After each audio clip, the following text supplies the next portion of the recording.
ঘোড়ার মাধ্যমে যেমন যুদ্ধ করা যায় তেমনি বাহন হিসেবেও ব্যবহার করা হয়। আবার ঘোড়াকে মনোরঞ্জনের জন্য পোষা হয়, আর এর গোশত খাদ্য হিসেবে গ্রহণ করার মাধ্যমে আমিষের চাহিদা মেটানো হয়। তবে ঘোড়া যুদ্ধে ব্যবহার হওয়ায় রাসূল সাল্লাল্লাহু আলাইহি ওয়াসাল্লাম সাময়িক এর গোশত খেতে নিষেধ করেছিলেন। 7ম হিজরি সনে আবার ঘোড়ার গোশত খাওয়ার অনুমতি দেন, ফলে সাহাবায়ে কেরাম ঘোড়ার গোশত খেয়েছেন। বিভিন্ন হাদিস গ্রন্থে 18টি হাদিস বর্ণিত হওয়ায় মুহাদ্দিসগণ এর গোশতকে হালাল গণ্য করেছেন। ফিকাহের কিতাবে ঘোড়ার মাংস খাওয়াকে মাকরুহ বলা হয়েছে। কারণ হিসেবে উল্লেখ করা হয়েছে যে ঘোড়া জিহাদের কাজে ব্যবহার হয়, তাই সাধারণভাবে খাওয়া শুরু করলে জিহাদের কাজে ব্যাঘাত ঘটবে। বর্তমানে জিহাদে ঘোড়ার ব্যবহার প্রায় নেই বললেই চলে, বিশেষ করে আমাদের দেশে তো নেই। তাহলে ঘোড়ার মাংস খাওয়া বর্তমানে জায়েজ হবে কি? এমন প্রশ্নের উত্তরে আলেমরা বলেন, বর্তমানে যুদ্ধক্ষেত্রে যদিও ব্যাপকভাবে ঘোড়ার ব্যবহার হয় না, কিন্তু তা একেবারে বন্ধ হয়ে যায়নি। তাই পুলিশ কেন্দ্রগুলোতে ঘোড়ার রক্ষণাবেক্ষণ করা হয় এবং নিয়মিত তার প্রশিক্ষণও দেয়া হয়। তাছাড়া হাদিস শরীফে এসেছে, হযরত খালিদ ইবনে ওলীদ রাদিয়াল্লাহু তাআলা আনহু বলেন, রাসূলে করিম সাল্লাল্লাহু আলাইহি ওয়াসাল্লাম ঘোড়ার মাংস খেতে নিষেধ করেছেন। সুনানে নাসাই 8-206, সুনানে আবু দাউদ 2-531। নিষিদ্ধতা বা নাজায়েজের মূল সূত্র হচ্ছে এই হাদিস, আর জিহাদের কাজে ব্যবহার হওয়ার বিষয়টি একটি প্রাসঙ্গিক দলিল মাত্র। অতএব জিহাদের কাজে ঘোড়ার ব্যবহার একেবারে বন্ধ হয়ে গেলেও তা খাওয়া উপরোক্ত হাদিসের কারণে মাকরুহ তানজিহি বা হালকা মাকরুহ থাকবে, যা মাকরুহে তাহরিমি বা বড় মাকরুহ নয়। গৃহপালিত গাধার গোশত খাওয়া হারাম, তবে বন্য গাধার গোশত খাওয়া হালাল। ঘোড়ার গোশত খাওয়া হালাল। জাবের রাদিয়াল্লাহু তাআলা আনহু বলেন, খাইবারের যুদ্ধে রাসূল সাল্লাল্লাহু আলাইহি ওয়াসাল্লাম গাধার গোশত খেতে নিষেধ করেছেন এবং ঘোড়ার গোশত খাওয়ার অনুমতি দিয়েছেন। বুখারী 5520, মিশকাত 4107। আসমা রাদিয়াল্লাহু তাআলা আনহু বলেন, আমরা রাসূল সাল্লাল্লাহু আলাইহি ওয়াসাল্লামের যুগে ঘোড়া জবেহ করেছি এবং গোশত খেয়েছি। বুখারী 5519। খাওয়া না খাওয়া রুচির ব্যাপার, কিন্তু শরিয়াতের হুকুম অনুযায়ী ঘোড়ার গোশত খাওয়া হালাল। তুফাতুল আহওয়াজি 5-411, সুবুলুস সালাম 6-248, ফাতহুল বারী 15-467। উল্লেখ্য, ঘোড়ার গোশত খাওয়া নিষেধ মর্মে আবু দাউদে যে হাদিস বর্ণিত হয়েছে তা জয়ীফ। পবিত্র কুরআনে এসেছে, আল্লাহ পাক ইরশাদ করেন, তোমাদের আরোহণের জন্য ও শোভার জন্য তিনি সৃষ্টি করেছেন অশ্ব, অশ্বতর ও গর্ধব, এবং তিনি সৃষ্টি করেছেন এমন অনেক কিছু যা তোমরা অবগত নও। সূরা নাহল আয়াত 8। এর তাফসিরে বলা হয়, আলোচ্য আয়াতে বাহন ও সৌন্দর্যের উপকরণ হিসেবে ঘোড়া, খচ্চর ও গাধা সৃষ্টির কথা বলা হয়েছে। মহান আল্লাহ মানুষের কল্যাণে এগুলো সৃষ্টি করেছেন।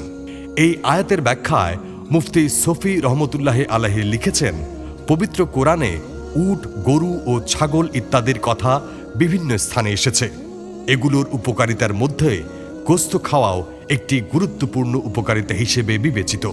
কিন্তু এই আয়াতে ঘোড়া, গাধা ও খচ্চরের কথা বলা হলেও এগুলোর গোশত খাওয়ার কথা বলা হয়নি। শুধু বলা হয়েছে এগুলো বাহন ও সৌন্দর্যের উপকরণ। এতে প্রমাণিত হয় ঘোড়া, গাধা ও খচ্চরের গোশত খাওয়া বৈধ নয়। খচ্চর ও গাধার গোশত হারাম হওয়ার বিষয়ে সব ইসলামী আইনবিদ একমত, কিন্তু ঘোড়ার গোশতের ব্যাপারে আলেমদের মধ্যে মত পার্থক্য দেখা যায়। মত পার্থক্য তৈরি হওয়ার কারণ হল ঘোড়ার গোশতের ব্যাপারে পরস্পর বিরোধী হাদিস পাওয়া যায়। এক হাদিসে এসেছে, হযরত জাবের রাদিয়াল্লাহু তাআলা আনহু বলেন, খাইবারের যুদ্ধে রাসূলুল্লাহ সাল্লাল্লাহু আলাইহি ওয়াসাল্লাম গাধার গোশত খেতে নিষেধ করেছেন এবং ঘোড়ার গোশত খাওয়ার অনুমতি দিয়েছেন। বুখারী হাদিস 5520। এই হাদিসের দিকে তীক্ষ্ণ দৃষ্টিতে তাকালে দেখা যায়, মহানবী সাল্লাল্লাহু আলাইহি ওয়াসাল্লাম যুদ্ধের সময় বিশেষ প্রয়োজনে অর্থাৎ খাবারের রসদ বাড়াতে ঘোড়ার গোশত খাওয়ার অনুমতি দিয়েছেন। তার মানে আগে এর অনুমতি ছিল না, শুধু যুদ্ধের প্রয়োজনে এই সুযোগ দেয়া হয়, যদিও তা ছিল নিষিদ্ধ বস্তু। সেই নিষেধাজ্ঞার কথা এসেছে অন্য হাদিসে। হযরত খালিদ ইবনে ওয়ালিদ রাদিয়াল্লাহু তাআলা আনহু বলেন, রাসূলুল্লাহ সাল্লাল্লাহু আলাইহি ওয়াসাল্লাম ঘোড়ার গোশত খেতে নিষেধ করেছেন। নাসাই শরীফ ৮-২০৬, আবু দাউদ ২-৫31। নিষিদ্ধতার মূল সূত্র উল্লিখিত হাদিস। উল্লিখিত প্রথম হাদিসের দিকে তাকিয়ে কেউ কেউ ঘোড়ার গোশত খাওয়া বৈধ বলেছেন, আবার দ্বিতীয় হাদিসের দিকে তাকিয়ে কেউ কেউ তা অবৈধ বলেছেন। এখানে একটি বিষয় উল্লেখ্য যে হাদিস শাস্ত্রের মূলনীতি হল, যে বিষয়ের বৈধতা ও অবৈধতার ক্ষেত্রে পরস্পর বিরোধী বক্তব্য পাওয়া যায় সে বিষয়ে বিধান হিসেবে অবৈধতার দিক গ্রহণ করা হয়, কেননা এটাই সতর্কতা। তাছাড়া ফিকহ শাস্ত্রের কিতাবে ঘোড়ার গোশত খাওয়া মাকরুহ বলা হয়েছে।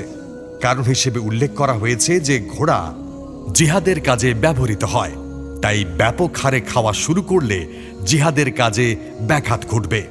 বর্তমানে যুদ্ধক্ষেত্রে যদিও ব্যাপকভাবে ঘোড়ার ব্যবহার হয় না, কিন্তু তা একেবারে বন্ধ হয়ে যায়নি। প্রতিরক্ষা বিভাগগুলোতে ঘোড়ার রক্ষণাবেক্ষণ করা হয় এবং নিয়মিত তার প্রশিক্ষণও দেয়া হয়। সুতরাং জিহাদের কাজে ঘোড়ার ব্যবহার একেবারে বন্ধ হয়ে গেলেও তা খাওয়া উপরোক্ত হাদিসের কারণে মাকরুহ থাকবে। আহকামুল কোরআন লিল জাসাস ৩-১৮৩-১৮৪। তুমি বলে দাও, আমার নিকট যেসব বিধান ওহী করা হয়েছে সেখানে ভক্ষণকারীর জন্য আমি কোনো খাদ্য হারাম পাইনি যা সে ভক্ষণ করে, কেবল মৃত প্রাণী, প্রবাহিত রক্ত ও শূকরের গোশত ব্যতীত, কেননা এগুলো নাপাক বস্তু এবং ওই প্রাণী ব্যতীত যা অবাধ্যতা বশে আল্লাহ ব্যতীত অন্যের নামে উৎসর্গ করা হয়েছে। তবে যে ব্যক্তি ক্ষুধায় কাতর হয়ে বাধ্যগত অবস্থায় তা খায় কোনরূপ আকাঙ্ক্ষা ও সীমালঙ্ঘন ছাড়াই, আল্লাহ ক্ষমাশীল ও দয়াবান। আনআম ৬-১৪৫। হানাফি মাযহাবের মধ্যে মত পার্থক্য রয়েছে। ইমাম আবু হানিফার নিকট ঘোড়ার গোশত মাকরুহ, তবে তার প্রধান দুই শিষ্য আবু ইউসুফ ও মুহাম্মদ রহমতুল্লাহ আলাইহি এবং অন্যান্যরা ঘোড়ার গোশতকে হালাল বলেছেন। মালিকি মাযহাবের বিদ্বানগণ ৩ ভাগে ভাগ হয়েছেন।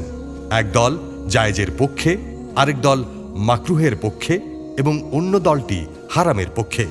তবে ইমাম মালিক রহমতুল্লাহ আলাইহি ঘোড়ার গোশত না খাওয়ার পক্ষে মত প্রকাশ করেছেন। মালিকি বিদ্বান ইমাম বাজি, হাত্তাব, খলিল ও অন্যান্যরা ঘোড়ার গোশত খাওয়াকে হালাল বলেছেন এবং জবের ক্ষেত্রে গরুর মতোই জবেহ করতে হবে বলে অভিমত ব্যক্ত করেছেন। হাম্বলি মাযহাবের সর্বসম্মত মত হচ্ছে ঘোড়ার গোশত খাওয়া হালাল। তারা বুখারী, মুসলিম ও মুসনাদে আহমদে বর্ণিত হাদিসগুলো দলিল হিসেবে গ্রহণ করেছেন। আমরা সব রকমের দলিলই উপস্থাপন করলাম। নিশ্চয়ই আল্লাহ পাক আমাদের সঠিক সিদ্ধান্ত বোঝার ক্ষমতা দান করবেন। আমিন। আল্লাহর সন্তুষ্টির উদ্দেশ্য নিয়ে তৈরি আমাদের এই কথাগুলো যেন ছড়িয়ে পড়ে, এজন্য সাবস্ক্রাইব, লাইক, কমেন্ট ও শেয়ার করে আপনিও আমাদের সঙ্গে থাকুন।